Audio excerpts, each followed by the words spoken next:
Bienvenue sur notre chaîne. Ici, nous publions gratuitement les livres les plus utiles et les plus intéressants chaque semaine. Abonnez-vous à la chaîne et cliquez sur la cloche pour ne rien louper de nos prochaines vidéos. Bonne lecture. Le quatrième secret de la réussite, tiré de l'ouvrage L'homme le plus riche de Babylone de George Clason. Protégez vos trésors contre la perte. La malchance est une cible brillante.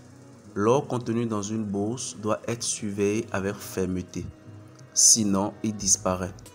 Ainsi, il est sage d'abord mettre en sécurité les petites sommes et d'apprendre à les protéger avant que les dieux nous en confient de plus grandes. Ainsi parla Akkad, le quatrième jour, à sa classe d'étudiants. Chaque propriétaire d'or est tenté par les occasions qui se présentent de réaliser de gros profits en investissant dans n'importe quel projet attirant. Souvent, des amis ou des parents impatients font de tels investissements et cette attitude influe sur nous. Le premier principe de l'investissement consiste à assurer la sécurité de votre capital. Est-ce sage d'être visé de plus gros gains aux dépens du capital qui risque d'être perdu? Je dirais que non. La punition pour le risque est la perte probable. Étudiez soigneusement la situation avant de vous séparer de votre trésor.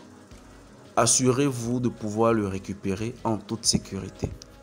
Ne soyez pas induit en erreur par vos propres désirs romantiques de prospérer rapidement.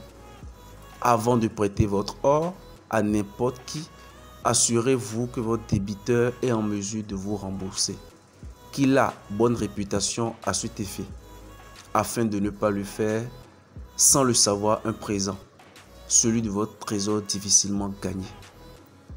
Avant que vous n'investissez votre fortune dans n'importe quel domaine, prenez connaissance des dangers susceptibles de se présenter. Mon premier investissement fut une catastrophe pour moi. À ce moment-là, j'avais confié mes économies de toute une année à un fabricant de briques nommé Azmur. Voyageant sur les mers lointaines et à Tyr, et qui accepta de m'acheter des bijoux rares des Phéniciens. Nous devions vendre ces bijoux à son retour et en partager les profits. Les Phéniciens étaient des canailles et ils lui vendirent des morceaux de verre colorés. Mon trésor fut perdu. Aujourd'hui, mon expérience me ferait réaliser tout de suite la folie de confier l'achat de bijoux à un fabricant de briques. Alors, je vous conseille, en toute sagesse et à partir de mes expériences, n'ayez pas trop confiance en votre propre sagesse en exposant vos trésors au piège possible des investissements. Il est préférable d'en appeler à la sagesse de ceux qui ont de l'expérience dans la façon de manipuler l'argent pour le faire profiter.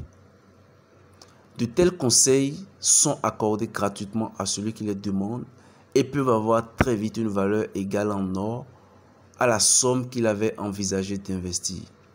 En vérité, telle est sa réelle valeur si elle vous sauve des pertes. Voici donc le quatrième moyen de remplir votre bourse. Et il est de grande importance s'il empêche votre bourse de se vider une fois bien remplie. Protégez votre trésor contre la perte en investissant uniquement là où votre capital est en sécurité, où il peut être récupéré au moment désiré et où vous ne manquerez pas de recevoir un intérêt convenable. Consultez les hommes sages. Demandez l'avis de ceux qui ont de l'expérience dans la gestion rentable de l'or. Laissez leur sagesse prémunir votre trésor des investissements douteux. Merci. Surtout, n'oubliez pas de vous abonner, d'activer la notification pour ne au grand rien louper de nos prochaines vidéos.